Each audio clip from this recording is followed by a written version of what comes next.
the armor that made a man out of Mac. Hey, quit kicking that sand in our faces! That man is the worst nuisance on the beach. Listen here, I'd smash your face, only you're so skinny you might dry up and blow away. The big bully. I'll get even someday. Oh, don't let it bother you, little boy. Later! Darn it, I'm sick and tired of being a scarecrow. Iron Man said he could help me out. I'll gamble my life savings to become a tough guy in the Iron Man way. Later! Boy, it sure didn't take long to get this great suit of armor. That bully will get a real blast out of these repulsor rays. Later! What? You here again? Now let's see who blows away. Hey, no fa- Zark! Oh, Mac, you are a real man. Could you point that hand in another direction? Hero of the beach! I didn't have to lift a single weight. Please deface your comic book and fill out this wonderful coupon and send it to Yes, I'm Tired of Being a Gutless Wimp, Make Me a Cool Guy. Mail to Iron Man, care of Tony Stork, Secret Identity, Stork Enterprises, Hoboken, New Jersey. Please allow 46 weeks for delivery.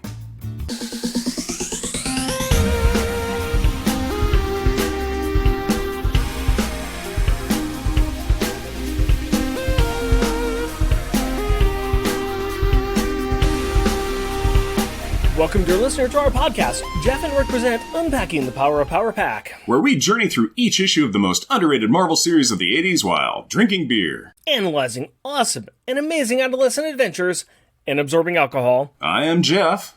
I am Rick. And I am Jeff. Random Banter cereal looks like random, but it's really a cereal. Random Banter cereal stays crispy in milk, but I don't.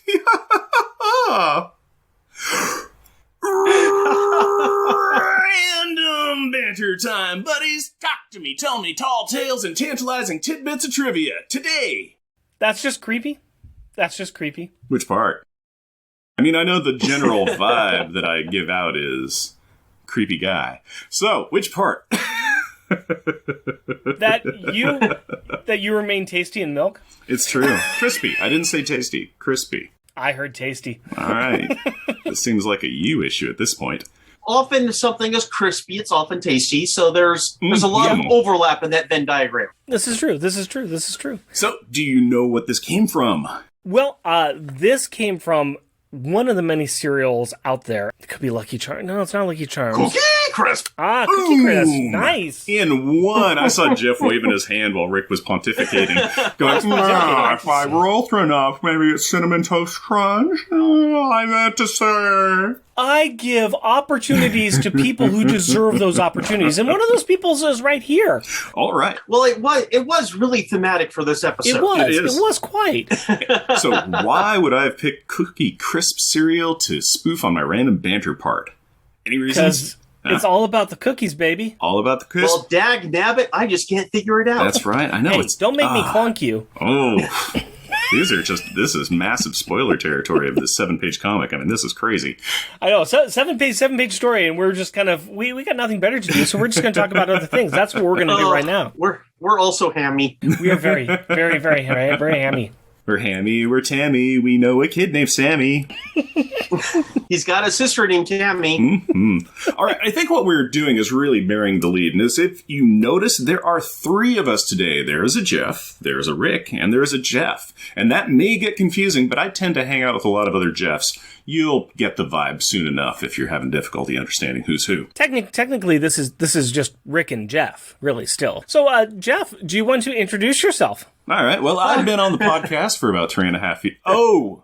No. This is going to get confusing. Okay. Let me be more clear. Will the bald Jeff please introduce himself? That's not clearing things up. Okay, no. Okay. Will the bald Jeff with facial hair? Will the bald facial hair Jeff wearing a comic book T-shirt please? Oh, wait, mine's for a comic book podcast, so I think that one actually went to. Will the above said Jeff, who's in his basement, Man, striking out? Wow, this is hard. Okay. With a daughter? Nope. No. I think that's not daughters. Yeah. Okay. Dare I say the better looking Jeff? Oh, I'll take that one. Okay.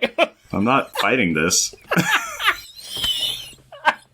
I mean, it became obvious at that stage who you were talking about. Hi, I'm Jeff, and welcome to What the Pack, a podcast most foul. No. Hey, Jeff. Yeah?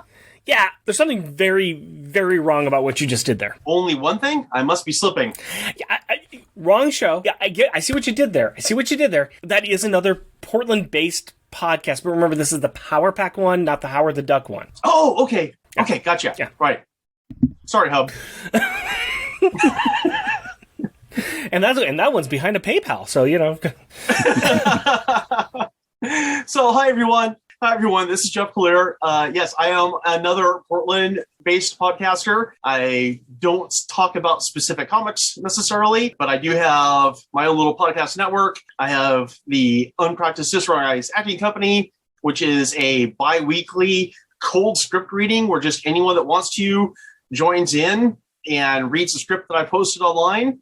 And no rules are assigned ahead of time. So I record it, edit it, and put it out there for people to have fun with. I also do a podcast with my 12-year-old daughter, Nori, where we talk about graphic novels. It started as a school assignment for her, but we've actually recorded everything that we needed to do as part of her school assignments. So anything we do beyond this point is just for the enjoyment of it. And then I do Hero-clix 201, which is a podcast about the history of the Hero-clix tabletop game. Nice. See, he's also kind of busy, too. Yeah, he does a lot. I'm just Hero-clix. I was going to say that's a name I haven't heard in a while, but actually I do, and I think about it all the time. I used to play that. In fact, I got to meet the can't remember the owner of WizKid's name, creator of it, at a convention once, which was great. Yeah, me too. Mike something like that. Yeah. Yeah, and I still have a box for the original starter set, and he signed it for me, and he signed that original Powers and Billy's card. That was pretty cool. Very cool. I like that. Yeah. Yeah, no, Jeff has been one of our fans for a very, very long time.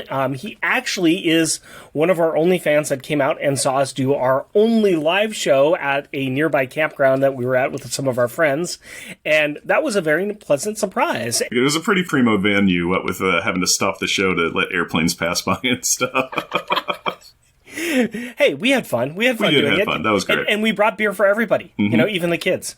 And it was such a nice day, too. It was beautiful. Yes, it was. Yeah. He's been a very wonderful supporter of our show. He's been a good friend to us, too. I think I've met up with him a few times. Even during the pandemic, we did the social distance exchanging of some stuff. So that's always very pleasant as well. But he is the one who reminded me about this issue that we're covering today. So I said, hey, why don't you be on the show and talk about it with us? So we are torturing him. I don't know if it's torture, if it was my idea. On the other hand, legend has it the first person to be put through the guillotine was the man who invented it. It's not actually true, but that's what most people say. Is there anything else that anybody really wants to say? We've introduced the guest. Nobody really needs to know any more about our annoying lies. I mean, I know some people are out there with their bingo cards looking for how Jeff injured himself this week, but we'll go ahead and pass by that one this time because... Sunburn.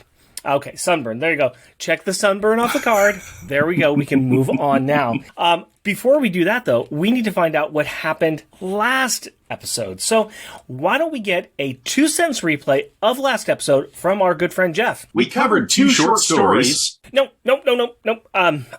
Just regular Jeff. Not good-looking Jeff. Not guest star Jeff. Oh, okay. We covered 2 short stories at the end of the Power Pack Holiday Special, and in the first one, we discovered that Julie is willing to abandon her sister at night on a waterfront boardwalk to have a good pout when she sees the boy that she likes making out with his girlfriend, but then she has a good heart-to-heart with her mom when she comes home late after her and the object of her, he doesn't know about it, affections failed to save the life of a net-bound porpoise that had washed up on the shore. In the second, we see a going to have to take a 4th grade proficiency test on Christmas Day to show that he is ready to move on to the 5th grade, but all signs point to him not passing. Jack Power, feeling bad for his stuck with him for the holidays teacher because her son and family won't be able to make it to visit this year unless Jack catches the season spirit and gets a bright as a reindeer nose idea to have a team of Marvel's youngest superheroes fly her family to her to spread joy to everyone involved. Now that the Unsurprisingly, Jack weaponized this act of humanity and spun it into a few extra days of studying to get into the 5th grade because his teacher now had her hands full and he was willing to push the test back because of it. 2-sentence replay is over. Why don't you give me a beer and tell us what our Power Pack pick is? You do know that after hearing that, I realized that you probably also would flunk a couple of grades for those insane run-on sentences, right? It's a 2-sentence replay. I do what I have to do to make it work. You see, here's the trick. If you just use more commas and don't use periods, it's still a sentence. Run on or otherwise. You need a capital letter at the beginning, a period at the end. Yep. Some sort of... Anything in between is the sentence. But I don't like to brag, but not just a period, some sort of punctuation. Yeah, it could be an interrobang. Yes, and the words after run on, what is that? Sentence? Singular.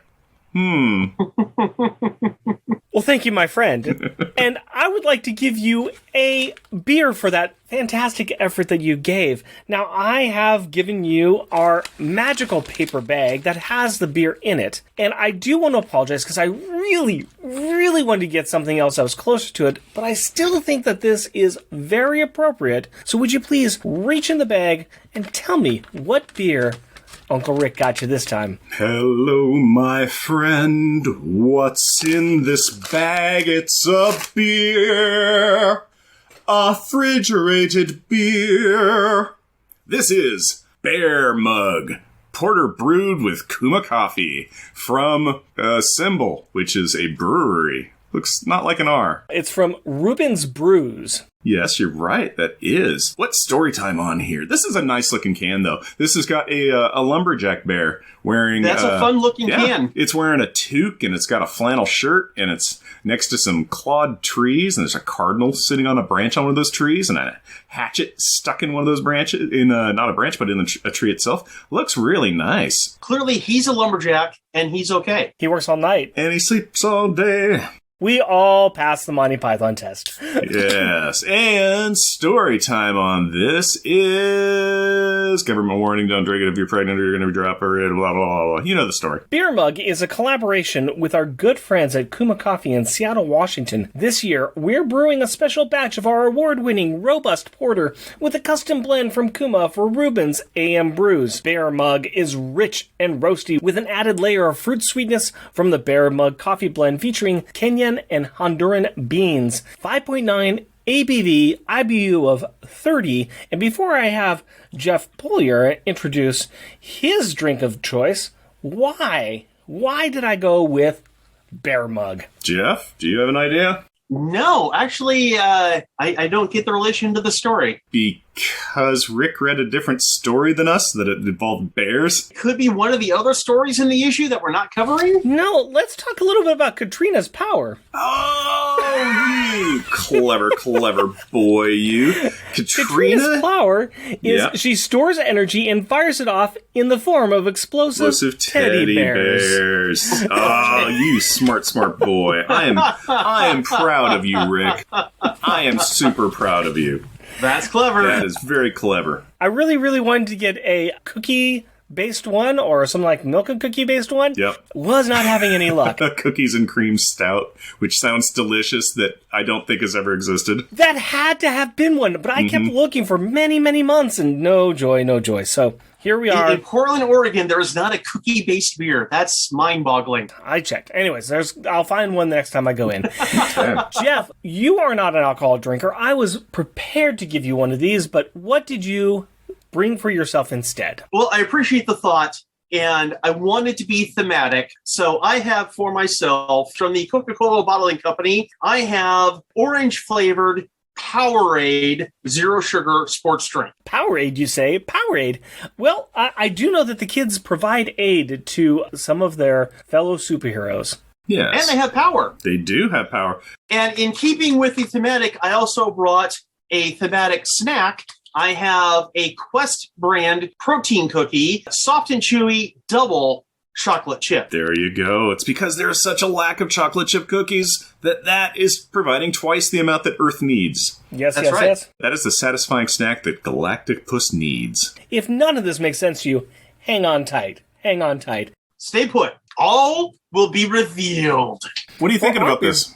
I am liking this. I'm not getting a heavy nose off of it. I'm getting a heavy kind of astringent coffee smell. Yeah, if anything, there is some coffee, but I'm not getting. It's not very strong. The taste is very, very coffee. This is a very coffee beer and very thick, black as night. Yeah, it is dark as sin. You cannot see through that. Very edges of the glass kind of have that reddish brown mahogany kind of coloration, but just at the very base of the thing, if you hold it up to some orchid lights like I do, because that's where I record next to. I just hold it up and make sure that I don't see any Jeffs on my screen whatsoever. That's a good beer. That's a good beer. You need to get more stouts. You're usually sad when we got the IPAs. You're like, oh, am I still see Oh, man, you? I'm getting like a 3 out of 5 Jeffs on this one. This one I'm getting 0 out of 5 Jeffs. My drink is nowhere near as strong. It's very translucent. I can kind of, refract and see both of you through it. It's been a long time since I had a Powerade. It's not as strong as I remember, their scent or taste, but it's good. Got a little bit of an aftertaste, but it's not a bad aftertaste. Cheers. Cheers. This has got just the coffee and porter aftertaste. It's very coffee. It's very dark. You like porters? You like coffee? This is the one for you. This is it. I mean, this is what you got. There is not much more to talk about. Don't take this as a disparagement. It is a very generic coffee porter. Mm-hmm. It hits every checkbox that it needs. It just goes, coffee, yes. Porter, yes. A little bit sweet, a little bit bitter. Yeah. Yeah, there you go. That's the descriptor of it. It's not bad. It's not bad at all. It's very generic. It is exactly what it is saying it should be. And it's decent for that. I always thought it funny back on the Drew Carey show that he and his friends had a little side business called Buzz Beer, which was beer with coffee. And then years later, people started actually making that. And they're like, that's actually not a bad idea. Well, if it's an idea from a sitcom, then it must be a genius idea or waiting to be done. Which is why I have 4 dates at the same restaurant tonight. Oh, no. Oh, no. What's going to happen? Okay, the beer's kicking in. The coffee's kicking in. That's all good. All good. All good. You know what else is good? The opening credits, so we can explain some of these silly jokes that we have to people. That's the idea, anyways. Not as good looking, Jeff. Please take it away. What the? Issue number 1, August 1988. Bower Brats meet Clunk and Dag Nabbit. Credits: Terry Austin, he thunk it up and slopped ink on the pages. June Brigman, she drawed this piece of graffiti and graphite. Jim Novak, he spelled all the words right and worked long into the night. Glennis Oliver, she used all 64 crayons in the box. Count 'em. Carl Potts, he busted out crying and fled screaming from the premises. Featuring the Bower Brats. Sammy, a.k.a. Golly Gee Whiz, can become lightheaded. Tammy, a.k.a. Lickety Split, she flies very fast. Hammy, a.k.a. the Duke of Density, cloudy and dense. And Little Katrina, a.k.a. Assault and Battery, stores energy and fires off exploding teddy bears. Guest starring Clunk and Dag Nabbit. Tawny Baraxo, Dag Nabbit, manufactures and throws great gobs of cookie dough. And Rufus Washington, also known as Clunk, becomes a living portal to a dark place. A dark, rich, chocolatey place. We all hate the last day of summer vacation, but no one more than the Bower kids. Sammy, Tammy, Hammy, and little Katrina are refusing to frolic on the beach, choosing instead to sulk, which is contrary to what the caption box above their heads is saying, which, again, states that they are, should be, and need to be frolicking on the beach. Golly gosh, Sammy, do we have to just because it says so in the caption box? Whoever wrote that caption was a wise guy. I'm gonna punch him in the nose. Wow, don't want to frolic, want to play instead. Well, that will get annoying real fast. Too bad there's not something to distract this little hodgepodge of Bower Brats. Ooh, I think I spotted just the thing to distract them. How about an alien spaceship that they mistake as George Lucas's beach house? That's just the ticket we needed. But after going over to George Lucas's beach house and discovering that it is not a house at all, but actually a crashed, abandoned spaceship, the Bower Brats do what any good old American child of the 80s would do. They use this not a house, apparent hunk of junk as a target for rock throwing and graffiti. Because again, It is what any good old American child of the 80s would do. For that matter, this describes American children of just about any decade for the last several hundred years. Find something, throw rocks at it. This is an alien smarty pants ship whose name might roughly translate to a week ago the Tuesday last. I'm going to call it a waddle for short. After a waddle yells and tells these brats to cut it out, it continues to defend itself by using a long-winded exposition about being sent to Earth by the Smellians to warn them of an upcoming invasion by the Snarfs. This two-fold sword sets up a meta of the story and has the added benefit of causing the kids to fall asleep. That sounds highly effective. I use the same trick to make my family leave me alone. It is incredibly effective, and rarely is seen as cruel and unusual punishment. In a continuing gesture of unearned goodwill, or possibly a continued attempt at self-preservation, a waddle asks them if they want to help save the Earth. What's in it for us? I'll give you superpowers and snazzy costumes to go with them. Oh, well, okay. If you can't make us MTV VJs, I guess superheroes are the next best thing. Now it is time for the superhero roll call. Sammy, Mr. Not Alex himself, will don the superhero mantle of... Whoa there, cowboy.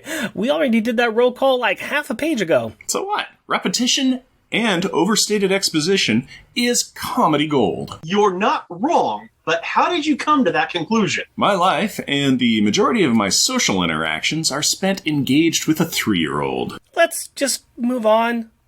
The kids are all close enough parody analogs to be recognizable, and they walk into their house wearing their new costumes, ready to talk all about their origin story. But their parents are too busy watching the hard-hitting, yet sensitive Phil Donahue show, and don't have any desire to hear, or look, or recognize their children. On the TV, the white-haired host with the most is interviewing a couple of snarks who are leaning back, smoking cigarettes, and letting the people know what the 411 is. So that's it in a nutshell, Phil. We're here to take over your planet and enslave all you goobers what live here. Phil couldn't care less about guests that only want to talk about the world domination plans. Phil wants the down low on the important issues that his audience wants to hear about. What about women's issues? What are their thoughts on equal pay? I mean, that man could weep. Back off, dipstick. I thought you were the hard-hitting yet sensitive Phil. If we wanted that kind of stuff, we would be talking to the effusively sentimental yet emotionally silly Oprah creature right now. Who could blame them? They came on the show for straight talk, not sensitive issues. And as they said, they would have gone on Oprah for that. They chose poorly. I mean, who do people remember today? Oprah! If only. If only. The show is interrupted by a quietly sincere yet shamefully panic-stricken news bulletin read by a smiling anchor. A human woman news anchor, that is. Not like a smiling ship's anchor. That'd be weird. Anyways, this human anchor cheerfully tells the audience that the Snarf's invasion of our world has begun. The alien armada rings our planet, savage screech beams wreak havoc on world capitals, and casualties mount.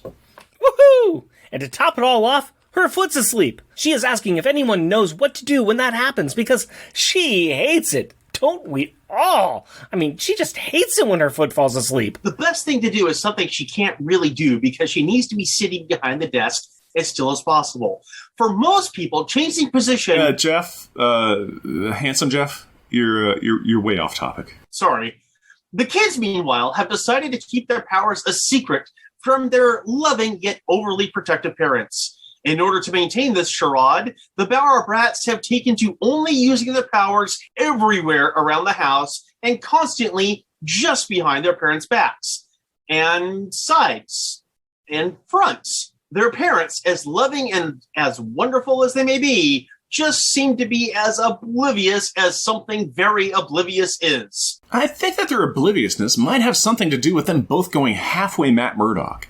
And that is where you go blind, but the body's way of compensating for that is to have all of your other senses remain the same, or maybe even less. It is good to see that not Jim Power, let's call him Dim Bauer, remains an awesome yet caring dad to his kids. He told them if they wanted to go out and play in the alien invasion, to not get their clothes dirty. Keeping your kids' clothes clean during an alien invasion. Man, that is good parenting. Let's see Reed Richards do that. Even with the alien invasion occurring, there seems to be an even more dire matter facing our heroes. Wow, there ain't no more cookies. Step critter, I'll punch you in the nose. There ain't no more chocolate chip cookies. Wah! Gotta say, I'm with little Katrina here. No more cookies?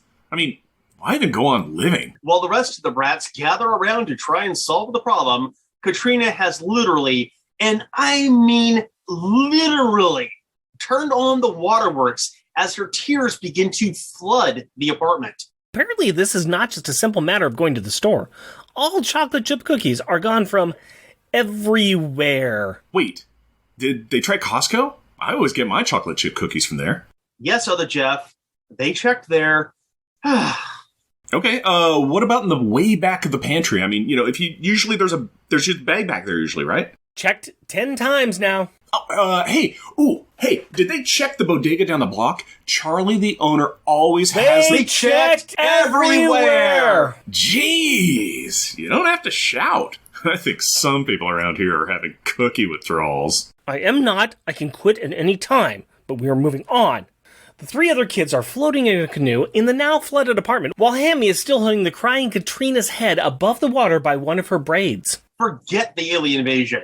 There's finally a mystery worth investigating with their superpowers. These kids must use their powers to solve the disappearing cookie problem, stat. Meanwhile, in the second half of this story... Boom of Clunk and Dag Nabbit. We find that Tawny Baraxo and Rufus Washington come from different backgrounds, but have the same motivation: chocolate chip cookies! The cause of, and solution to, all of my life's problems. Fate.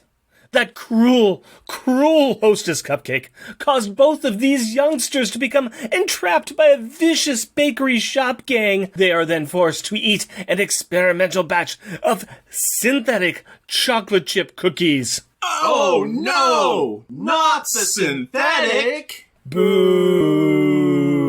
I hope the artificial sweeteners don't give them the runs. Wow.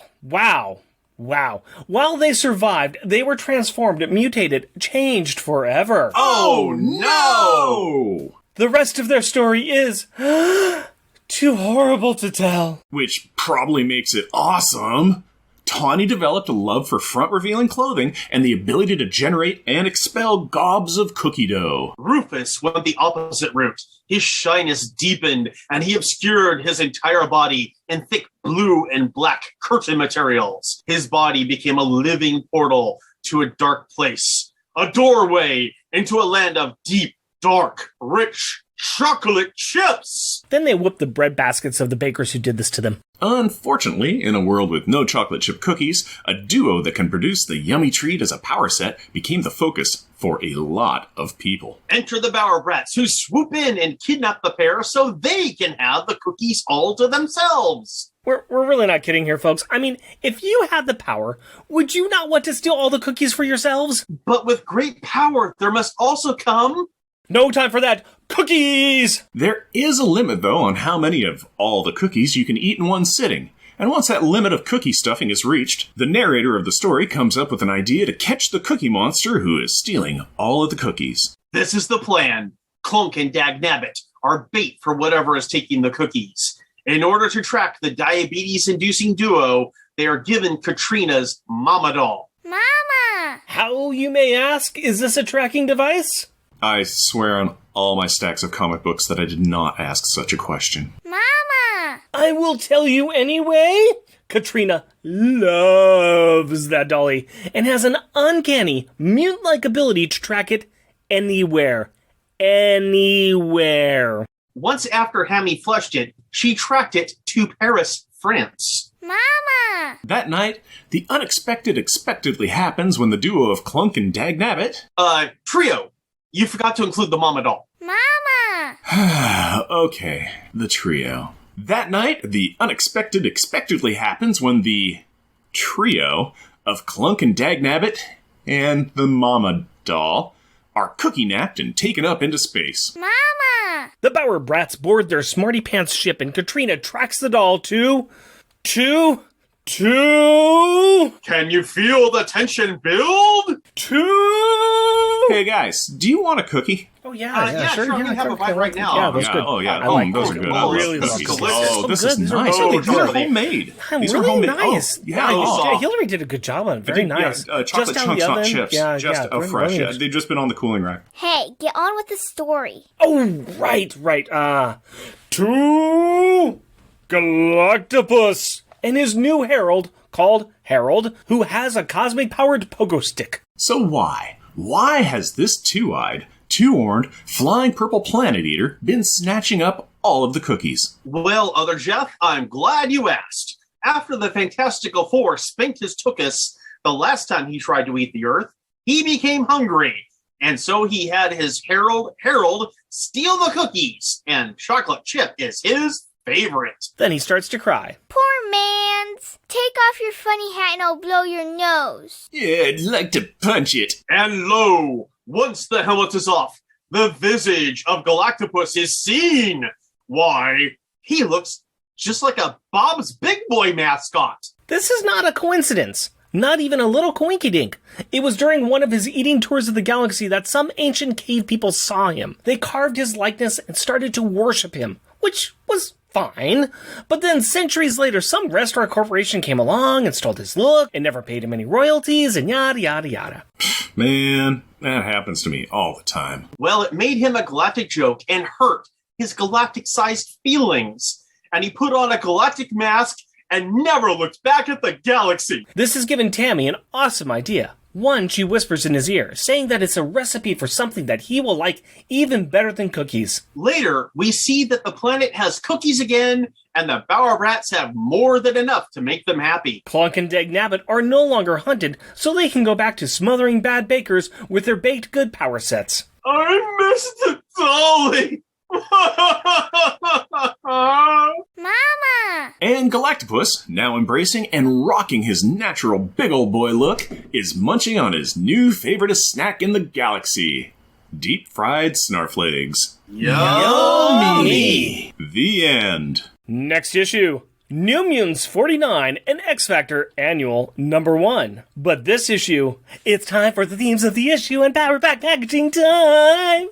Is that a new song? Yeah, I just made it up. I know it is, because I love it when you do a new one for it each and every time. I think that's great. It is the themes of the issue. Let's talk about this cover and this package and this everything. Well, I'll start off by just saying that this cover was drawn by our favoriteest friend in the world, John Bogdanoff, with Al Milgram doing the inking. Better looking, Jeff. Why don't you go ahead and tell us a little bit about what's on this cover? Well, I'm probably, of the three of us, the only one that bought this when it was new. Nope. Really? I bought it new. Okay. I bought it brand new. Okay. I have about all 6, 7 of these, I think, before I stopped collecting them. I can't remember how many of these I actually got, but off the rack. Okay. I was actually a little surprised it was 1988. I was thinking it came out after I graduated, but no, I would still have been in high school. So anyway, corner box has Wolverine and Forbish Man, and the banner at the top tells us this is the Marvel Mag of Mirth and Mayhem. What the? The usual battle of the century, when Titans tussle. However, the Titans on this cover are just hanging around enjoying themselves. Wolverine is using his claws to toast a marshmallow over the Human Torch, who's sitting there reading a copy of What the. Spidey is upside down enjoying a s'more. The Hulk is in a comfy chair in a nice suit, drinking some tea or coffee. She-Hulk's getting a sandwich at her for box lunch, and the Punisher's doing some needlepoint. It is a really fun, cute cover. Panel at the bottom says, "More action than you can stand." And we have the Hulk, who is also got his hair nicely combed. Oh, it's a very nice coif. Yeah, we actually have Wolverine saying, "Forget it, bub. We're on our break," and the Hulk saying, "Union rules, don't you know?" Yeah, I have used that multiple times. I have said, forget it. I'm on my break. Union rules, don't you know? And this is where I always got that from. I have used that phrase from this comic. This is a fun cover. Yes. It did what a cover is supposed to do and enticed me to buy the issue. That being said, neither the Power Pack nor the Bower Brats are anywhere on it. No, but this has everything you want from late 80s. It has Wolverine. It has the Punisher. It has got Spider-Man. You got the three powerhouses at that time of Marvel Comics. Yep. It's going to get people to pick this up. And it worked, because at least two of the three of us had this. Plus, first issue, we didn't really know what this was. It's what the, mirth and mayhem, and this looks silly. This is a joke book. This is parody. And this is a parody book that's got some good stuff in it. I mean, your mileage is going to vary on some of the content in this book. That's fine. But let's just kind of look at the people we've got on here. We've got people that have contributed to this. Peter Gillis, Hilary Barta, John Severin, Terry Austin, June Brigman, which we're going to talk about that one here pretty soon here. John Bogdanoff, Al Milgram, Steve Ditko, and John Severin. We've got some top tier people that have contributed to this book, and that's just the first issue. Yeah, and that's the first issue. So they came out of the box swinging on this. Later issues had contributions from John Byrne and Chris Claremont. Some of Aaron Lopresti's earliest work was in an issue of What The? And all they're doing is making fun of the company that's giving them the money. Yeah. For the most part, They also make some fun of the Distinguished Competition. Oh, yeah. And they have to. At least in this first one, it's pretty much good fun. It's good, clean fun. They are doing just some silly, goofy little parodies over the things that have got them a lot of money. Because they can. Mm-hmm. Yeah, it's fun to be able to just kind of cut loose and just be like, this, it doesn't matter. I can, do you want me to make a story? It has to be nonsense. You bet. I can just do a thing. It doesn't matter what it is as long as it's got some laughs in it. And that's great. So, yeah. Now, Jeff, you have only read the one story in this book. Yes. This one. Yeah, you. I did not let you borrow this because I'm mean. The other Jeff and I will talk really quickly. I mean, there's three other stories that are in here. Is there any other one that really stuck out as, before we get into the one we just covered, is there anyone that really stuck out to you as being really good or memorable? When I was young, my favorite of the four stories was the third story, The Unnecessary X-Persons and the New Pubescents in When Titans Bunch. Yeah. And it's making fun of the X-Men and the proliferation of X titles and how they have to cross over fairly often. Yeah. Not just with each other, but with the rest of the Marvel Universe. And it's just escalation and escalation and escalation. It's really insane.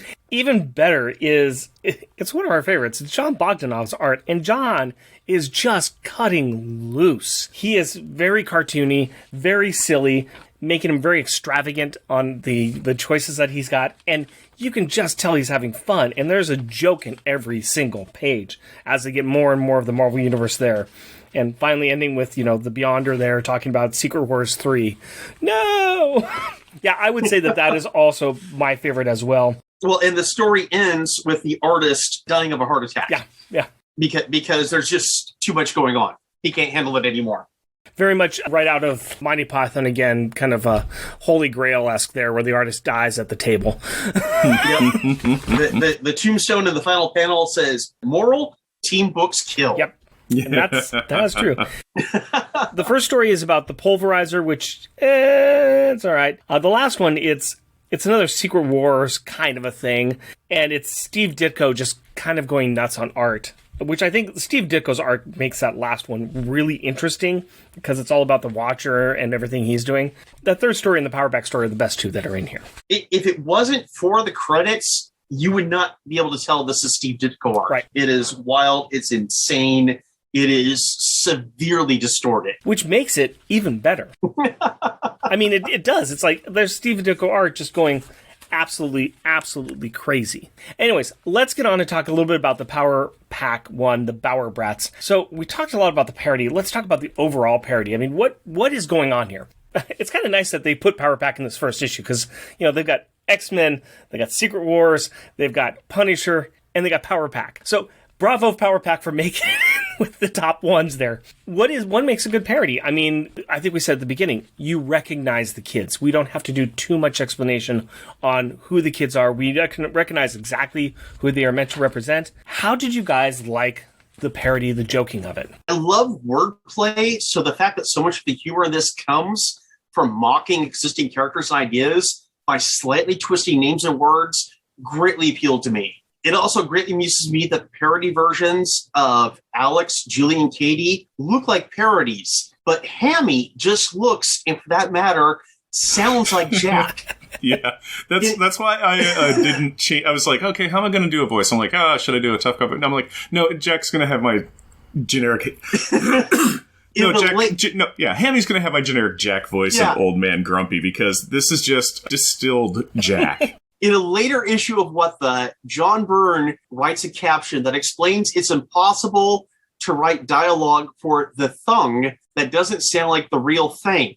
And I feel that's what happened with Jack/Hammy here. Also, the Duke of Density is a great code name. Yes, yeah, that's much better than Massmaster.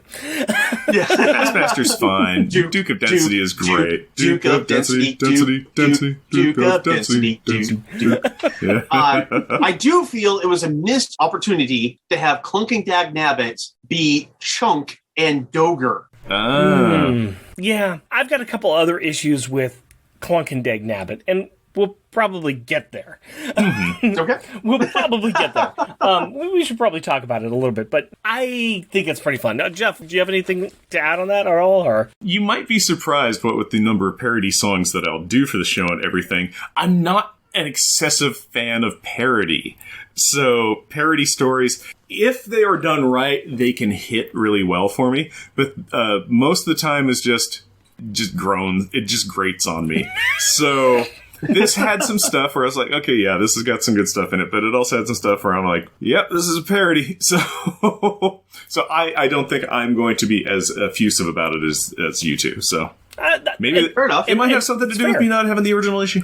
Maybe that's it. It might be. It might be. I like we already said, I bought this off the rack. I bought a lot of these off the rack. There was a point in time, even for me as a kid, that I was going, I also saw later iterations of these issues where it kind of was like, okay, it's kind of a tired gag now. Mm-hmm. Early issues, it was like, this is new. This is new, fun. It's fresh. It's fun. Yeah, it's fun. It'll cover the same thing as like, it was like when we were talking about the New Mutants one where we had the Liefeld art. Yeah. Going in that, and we had the whole discussion about how like people absolutely love that. It was, and then until they hated it, which was within about that long. I think Rick is right though about What The as a title, that it didn't take long for the jokes to get stale. Yeah. That is the nature of jokes. I mean, just look at kind of current culture right now where you have a lot of jokes where it's just like, yes, it was funny at the time, but it needs to move on. Mm-hmm.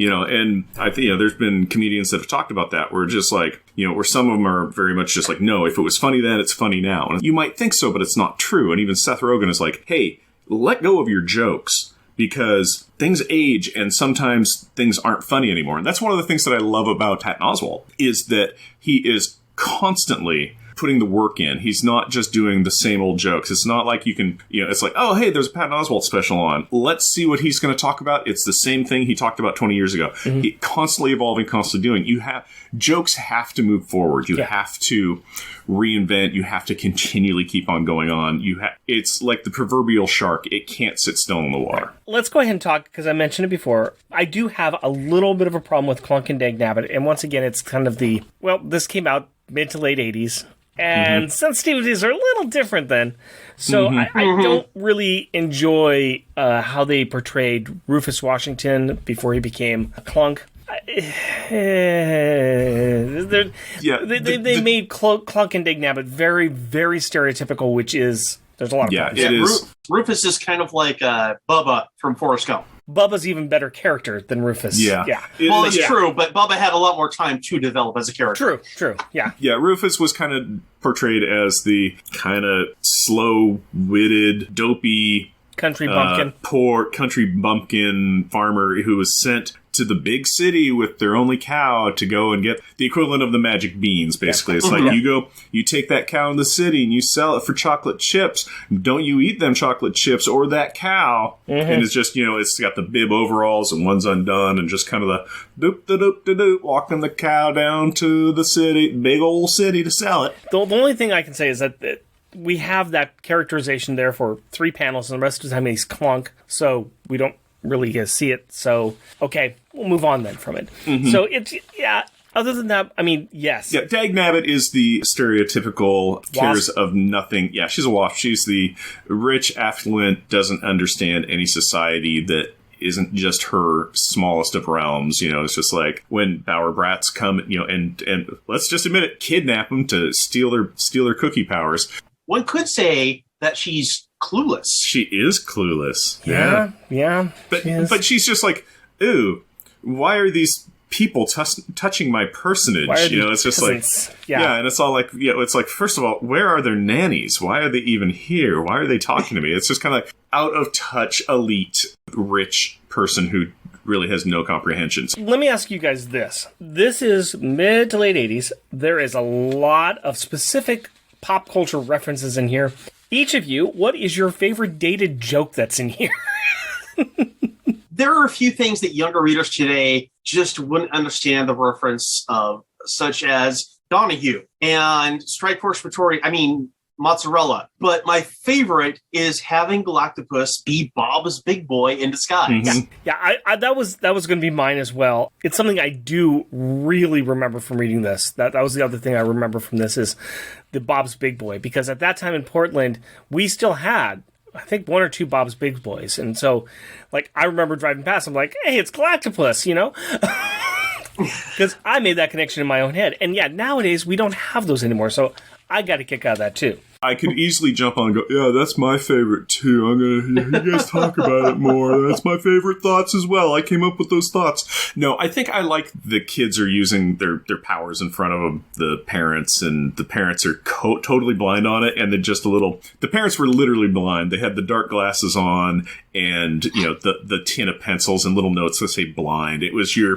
very typical representation of a sight impaired person in all media. Yep. Well, apparently if you are blind, your only job you can do is sell pencils. Yeah. And they did that. I do remember as a kid actually encountering, with my parents, someone who was blind and selling pens. So, yes, it's a stereotype, but it's a stereotype because they actually existed. I had a blind friend in college at Clark. Awesome, super smart, super fun. Everything about her was great. She did not sell pencils. So, to your knowledge, you don't know. You're right. I don't know how she made her way through. How she paid her way through school. She might have worked hard for that money. She might have selling worked those hard pencils. Yes. Selling those pencils on the hard streets of a big city. A girl's got to do what a girl's got to do. Is there anything else about this very, very small little story that you guys want to talk about, or should we get onto our power thoughts? I thought it was funny that they introduced the abandoned spaceship on the beach, and the first thing the kids do with it is tag it, tag it, and throw rocks at it to break the windows. Oh, hey, man, that is accurate. Well, and Tammy was painting specifically Kilroy. That big, yes, thank you. I couldn't remember the name of it. Yeah, Kilroy was here, and I think Katrina was painting a smiley face. Yeah, and Sammy and Hammy were chucking rocks at the window. Yeah, because that's what kids are like. But we are like people who like to talk about power thoughts. So let's talk about what we're going to put onto that floating refrigerator that is now just submerged below all of Katrina's tears in the family's apartment. What is the joke artwork that we would like to put onto that submerged refrigerator? Let's start with our guest, Jeff. So my top joke visually is the 4th page of the story, 5th panel. Assault and Battery's tears have filled the apartment so much that the rest of the Bower Bats are in a rowboat, but their parents are still on the couch wearing scuba gear, but oblivious to anything out of the ordinary. And I do like that we got Hammy over there holding up Katrina by the pigtail and just looking angry about it. Yeah, Hammy's generic basic thing is grumpy face and this motion in the background. Yep. Punching his palm. I'm going to punch you in the nose. Yeah. No, I like that one. Yeah, that is on page 12 of the comic. The other thing I like, too, is that there is a picture in the background, and the picture is also wearing a snorkel. Did I notice that? I did not notice that. That is fantastic. Nice. Yeah, they're wearing scuba gear. Yeah. Yep. Yeah.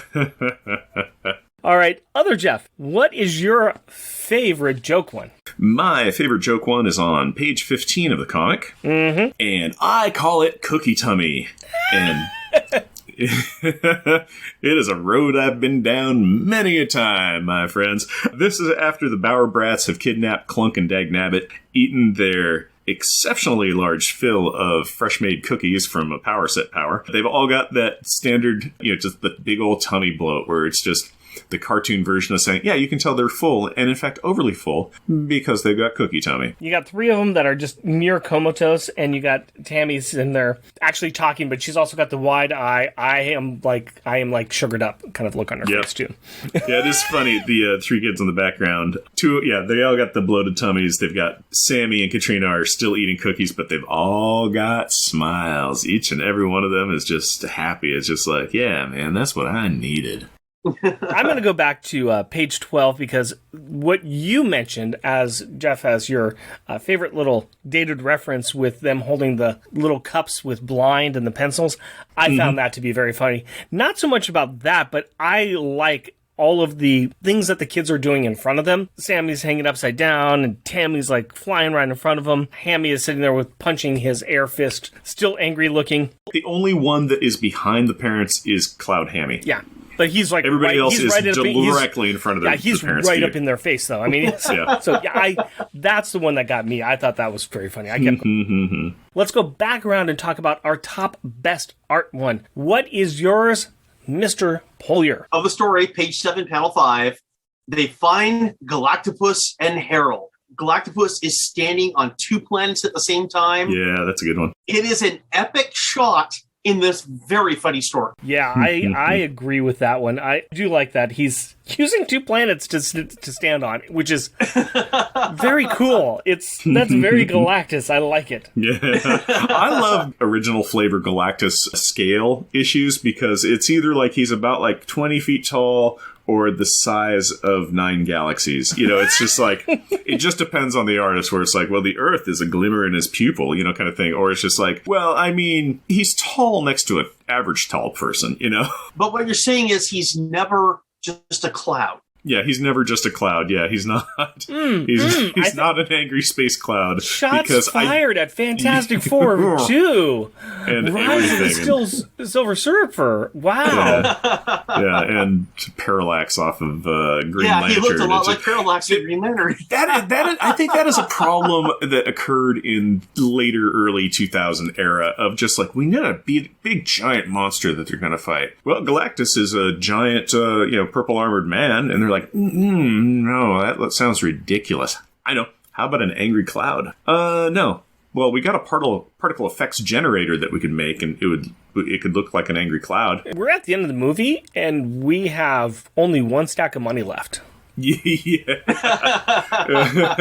We started off with 50 stacks of money. We've got 1 stack of money. Painted yourself in a little bit of a corner there, didn't ya? All right, Jeff, what is your top best art one, sir? My top best art one is on page 9, and it is a splash page credit page, and I call it Make a Wish. Yep. Yep. And that is what Sammy is saying. He's saying, everybody make a wish, because it has the Bower Brats and Clunk and Dagnabbit, and they're all pulling onto the toes and feet of a very distressed Snark, because they're gonna pry him in half. Yep. But going with her elite status, Dagnabbit is barely holding on to 1 toe of the Snark. She just a 2-finger thumb pinch. And forefinger. And she looks disgusted that she's touching it at all. Yeah, she's leaning away from it. She's just like, I'll do it for the publicity photo, but Clunk is the only one really doing work on their leg. It's true. And then on the other hand, it's all about Mr. Hammy. He's like, I'm grabbing my arms around this thing. I'm gonna yank until I get my wish. And the look of just terror on the poor Snarf's face. I mean, no, this was my favorite one too. I went back and forth. I really like this. This is all you needed to know. This is the joke right here. It's Bower Brats and Clunk and Dagnabbit, and I liked it. I liked it a lot. I'm with you guys on that. All right, let's move on to Rubber and Glue moment. The best or most childish insult. Let's just go ahead and do our top ones again. And this time I'm going to start with the other Jeff. Original flavor, which is me. I call you the spicy ranch one. Dressing I'm not a big fan of. Cool Ranch is how I view myself. Spicy Ranch. Spicy Ranch. Spicy. Interesting. Spicy. I like spicy stuff. Man, I could go for some spicy stuff. Chips sound really good right now. Focus. Never mind. Focus, Where are we at? Focus pull. Okay. So, my favorite rubber or glue moment is on page 11. There's a lot of them on that page. There is a lot of them on that page, but it is from my favorite alien race to voice on the Phil Donahue show. And this is when Phil Donahue's like, yeah, I don't care about your alien invasion plans. I want to know about, like, what do you think about women's issues and stuff? And that one snarf is just, Back off, dipstick. Dipstick. Dipstick back is off, dipstick. Dipstick is very, very good. Very good. Very good. All right. That's one of them. Other Jeff, I will let you go first and see if you take mine. What is your favorite? My favorite is it's page 10 of the comic, it's page 2 of the story. Panel 2, when Tammy says, "Quit crying, little Katrina. You'll over-salinize the ocean." Nice scientific little insult there. Very well done. Very well done. I like it. How many people ever thought that could happen, you know? Yeah, a child could cry. I've never seen a small child cry before. Every day about everything. Moving on. I'm not going to touch that one. I am not going to touch that one at all because I don't want to give you the honor, you goobers. This is you've heard this show. This is the classic kind of Rick. Usually he introduces the rubber and glue moment by saying mean, nasty, unkind things to me because he's a No, I'm just head. reading it out of the comic. See, that's one of the things that the Snarf said on page 11. They said that to basically all of us, that they want to enslave all you goobers. What live here? They called us goobers. Goobers. They called us goobers. I'm not a chocolate-covered peanut. Yes, you are to them. Oh, okay. How do you know that flesh doesn't taste like chocolate on their planet? Huh? If you are what you eat. I want to flashback to the previous issue that we covered where it's shut your hair hole, monkey man. Okay, all right. Enough Okay. insulting. We're going to do this. We are pretending that this is a real Power Pack book. We are going to rank the children's, and they all are wonderful. No. Yeah. Yeah. Okay. Yeah. So everyone's a star child. Stars in detention. Who is going to be the best and the worst child? Who is your worst Bower brat then? My worst is Golly Gee Whiz. Golly Gee Whiz. He is completely ineffective and only important to the story because it needed an Alex stand-in. Yeah. Yep, that's fair. Okay, I could see that. It was a short story. There was a lot of people that didn't do anything. Yes. But of the people who didn't do anything, he did the least. Yep. Mm-hmm. I can agree with him. I can see that. I can agree with that. Not a bad choice. Not How a about bad you, choice. Rick? I went with Katrina. Really? I did. I went with Katrina because I really wanted her to stop crying. I can't. You angry parent. I am. You just angry, abusive parent. I am. Okay. Not happy with the constant crying. Not my cup of coffee. I get that. Or cup of coffee. Yeah. Or a cup of coffee. I don't drink tea. I drink coffee, my dear. I also choose Katrina. Not because of the crime, because I'm a better parent than that, but because she flooded the apartment, which would have destroyed it. She also then, when they left, that flooded apartment also washed the parents out the window so they could plummet to their death. Here is the biggest thing on her that really struck her as my worst child, and that is when they were using their powers in front of their blind parents now, she was disintegrating the roll of yarn that her mom was knitting with, and I thought that was immensely cruel. Yeah, that's not cool at all. That's not cool. Your blind parent has one thing that they love in all of life, and that is knitting. That is knitting, and you have just taken that away. What a bad child! What a bad child! How is she going to finish her ugly, oversized stocking? It's just hideous and huge, and it's a sock no one will be able to wear. It's beautiful to her and her blind eyes. Exactly. It is the dream of better days, and you took that from her. You monster, Katrina. Horrible. Best child. I'm going to go ahead and go with Tammy. Tammy. Yeah, Tammy. Tammy Jeff, you nodding your head? Tammy too? Yes. Yep. I chose Lickety Split as the top of the class. I actually almost went with Assault and Battery because it is her inborn power to track her doll. That was a good thing. Yeah, that was the good thing she did. Really, Lickety Split is the one that comes up with the effective plans. Yeah. Yeah.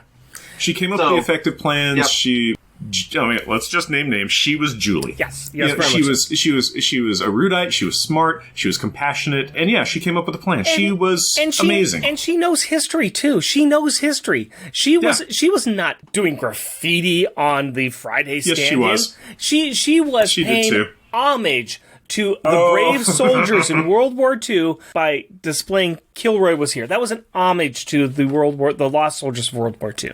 All right, so we have the kids all figured out. We have everything done. What's next? Oh, we're going to rank this bad boy. Yes, we are. It is a Power Pack-like story. We got all the Power Pack kids here. It's a story. How good's the story? I got my opinions on it, but let's talk about what's on our list. We've got a very large list here. Starting at number 1, which is not in danger this time. Don't you worry, none. But starting at number 1, Power Pack 42, Revenge of the Boogeyman.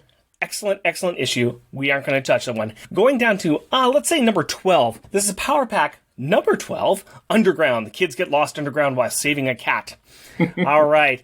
Going down a little bit further here, we're going to say, here we go. We're going to talk about what's at spot 25, and that's Power Pack 13. This is Fireworks. This is a baseball game. An old player wants to blow up the stadium. Oh, no. Going down here to spot 38, an Uncanny X-Men, Volume 1, number 205, Wounded Wolf. That beautiful Barry Windsor-Smith art.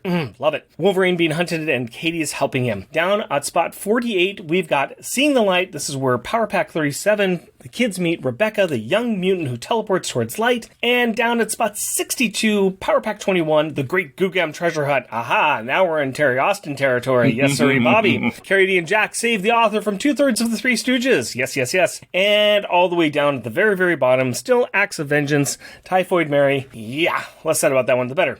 Okay, Terry Austin wrote this one. I'm going to be honest with you guys. This is my favorite Terry Austin story that we've seen. Okay. All right. Terry Austin loves Power Pack. We found that out from good old John Bogdanov told us how much Terry Austin loved it. So I'm a lot more forgiving of what Terry Austin was doing. But I could totally see that and kind of agree. So let's look at what the top spot is for Terry. I think that is on spot 55, the Strange Tales 12 through 14. Okay. Well, I think this is a good place to start because, Strange Tales, and we've also got Cloak and Dagger here, so we've got something very, very comparable. This is a more silly version of that one. Like I said, I think it goes somewhere around here. I think that this is good. We just ranked Sweet Young Blondes from the Power Pack Holiday Special number 1. We have this up here about spot 54. And then, of course, above that's Mysterio. I'm really kind of liking putting this maybe at spot 55. I think that's fine. I think this is a fun little story. I think it does what it should do. Maybe go above Sweet Young Blondes. I'd be willing to. I'd be kind of curious to see how high you want to go on this, Jeff. Oh man, yeah, they're similar-ish in length. They have very different themes thematically. Yeah, Sweet Young Blondes obviously was a Julie story, where this is a. My goodness, there's Bower Brass, Clunk and Dag Nabbit, and Galactopus, and a Herald in there. There's a bunch. There's a lot more story. There's a lot more story in this one. There's a lot more story. There's a huge amount of story. But you know what's not in this story? No Fantastic Four. Ooh. No Fantastic. I know. I'm kind of. Ask you this. Let me ask you this. Would you like this one more than the Mysterio one? This is where Power Pack solves the Scooby-Doo story with an old man Mysterio from Power Pack 55. Man, I kind of do like this better than Mysterio. Wow, let's just keep on going up then. Yeah, I think I might like the Job better than where the Power Pack babysits Cable, though. That's about as short and inconsequential and as silly as this one. So I think that's good. I think that one might be a little bit better because, it's a little more serious. But, yeah, I think we're in the definitely right area here. I am perfectly fine with this being the new number 53. Mr. Polier, our guest, do you kind of like that? You've heard our show before. You kind of like where that's sitting at? Since I wasn't a Power Pack fan back then, I rather enjoyed them being skewered this way.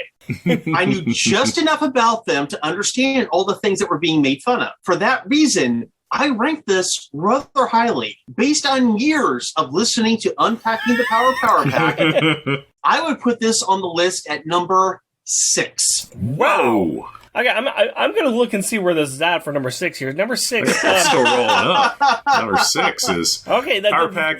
Power Pack number 4, Rescue. Taken to space. Jack rescues his family. Well, they are rescuing chocolate chips, but yeah. Whew. Oh, that's a good point. Yeah. Number one. They're bringing cookies back to the planet. Cookies back to the planet. And that's right above Small Changes. That's where, Wheezy resets the entire Power Pack story. So, I mean, Yeah. I mean, yeah. Now, I appreciate your opinion, sir. I do appreciate your opinion, but I think we're going to ignore it. I realize that my opinion does not affect the official ranking. No, But you did ask. It actually does. Yeah. Not in this case, though. We'll go ahead and keep it. We'll keep this one quite well over here as the new number 53, and that is going to be a nice little place for it. Like I said, I enjoyed this. This is good memories from reading as a kid. If you get a chance, check out What Does. They're good fun.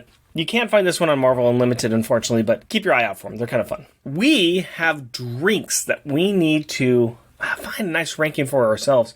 Mm-hmm. Jeff, what are you thinking about Bear Mug Porter brewed with Kumar coffee? Mm-hmm. I'm fond of it. It's a very generic what it is. Mm-hmm. The closest comparison I could think of would be Kona's coffee porter. Yes. They're in the same vicinity.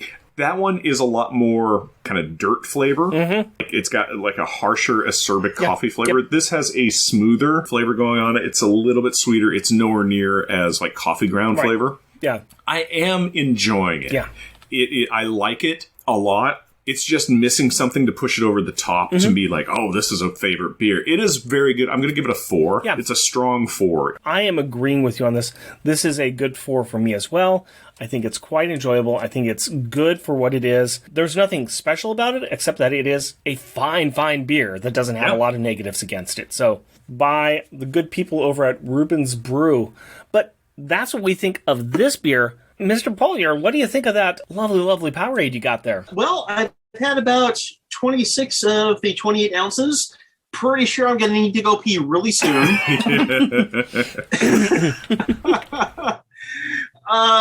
This is a fine drink. It's not too powerful, but still has a good orange flavor. It's not like they just showed it a picture of an orange. It actually has some good flavor to it. Would I like it better if it was carbonated, like an orange soda? Yeah, I might. But I do like that it's 0 sugar because I don't need the extra sugar. And so I would recommend this. All right. Well, then if you are going to the store and you need to be hydrated, Powerade is your drink of choice. If you're going to the store and you want to have something that's going to keep you up all night long, get the coffee beer. Okay. Choices were made. But you know what other choices were made? Kids' perspective. And that is where Carrie, Rick's daughter, tells us her choices and feelings about the book that we just covered. So, Rick and Carrie, take it away. Yay! Hello, Carrie. How are you today? Hello, Daddy. I'm doing good, and you? Just fine. We are reading something really strange today, aren't we? Yep. This is What the Number 1 from 1988, and this is kind of unlike most things that you've read, isn't it? Yeah. What did you think of this parody take off of Power Pack? So I tried looking at all of their symbols. Yeah? Kitty has a teddy bear. Right. Why does she have a teddy bear? She lets off explosive teddy bears, apparently. Yep, that's right. What else? Alex, is that a brain? Yeah, because it's a brain with a feather, because he says that he's... Light-brained, right. What's Julie's? We were having problems with that. It's either supposed to be a tube of toothpaste with some toothpaste coming out of the top, or I think it's actually a tube of oil paint that the oil paint's coming out of the top.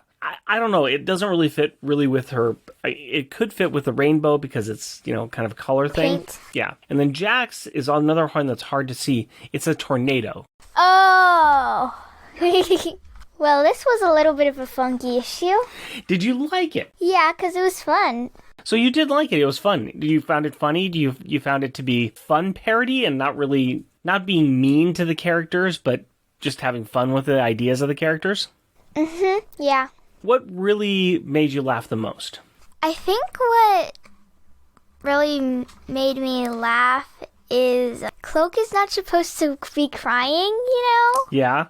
But instead he's like, I miss the dolly. Wah! So you like the dolly joke then, huh? Yeah. Okay. Anything else that was real fun for you or that you enjoyed? When the kids took Clunk and Dagnabbit out of the mob. Yeah. Dagnabbit was asking, where are these kids' manners? And better still, where are their nannies? So where are their mommies, or their aunties, or their nannies, or whoever's caring for them? That's what she's saying. Yeah. Is there any part that really confused you?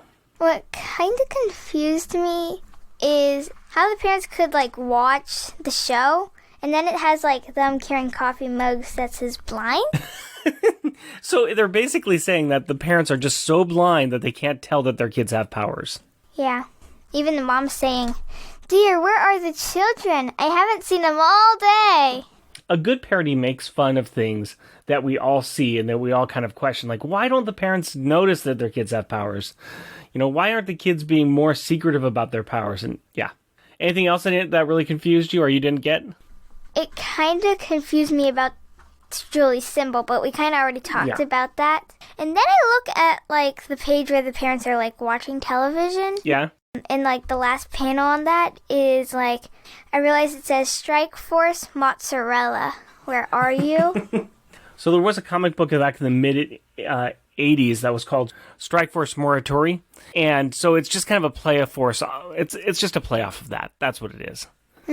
Yeah. And then she says, and to top it all off, my foot's asleep. Yeah. It's just silly. Good parody is silly, too. Parody is silly. So this has got a lot of silly, goofy stuff in it. Yeah. Anything else you want to talk about this issue? Did you like it? You said you liked it, right? Yeah. Anything else you want to talk about? No, I don't think so. Okay. Well, thank you very much for your time, Carrie. You're welcome. I love you. Love you too. You thought that was pretty funny, Carrie? Yeah, I agree. That was pretty funny. I like your thoughts on that. Shout out time! We like to recognize those listeners who take the time to write in or leave us a review. And this is for episode 82, where we checked out the Marvel Superhero Summer Special number 6. Who can't say that with a straight face? Natives in a Strange Land. AJ, Certified Mass Mister. Al Sedano and Resurrection, an Adam Warlock and Thanos podcast. Asimov Fangirl. Chad Michael Simon. Charles Gears. Chris Flighted. Clinton Robinson and his shows, Coffee and Comics and Fan Film Fridays. And he says, this is the one? Your new favoriteest Power Pack story? Craig McNichol. Ed209. Green Lantern HG, who posted the first pictures of the Unipiper on our Twitter account. Thank you, Green Lantern HG, and thank you to all of you who listened and posted pictures of the Unipiper from Portland, Oregon. That was fun. I forgot why they were doing that. I did too. I'm like, they're sure sending us pictures of the Unipiper. I mean, which is cool. That's but right. Oh, that's right. We talked extensively about them. Interesting. Fractal. Jeremy Daw. Max reads comics. Matthew Birdsey. New Warriors Talk. Nicholas Prom and his podcast, Captain Freakout's Psychedelic Radio Show. Go ahead, Jeff. I'm skipped. Go ahead. I'm sorry.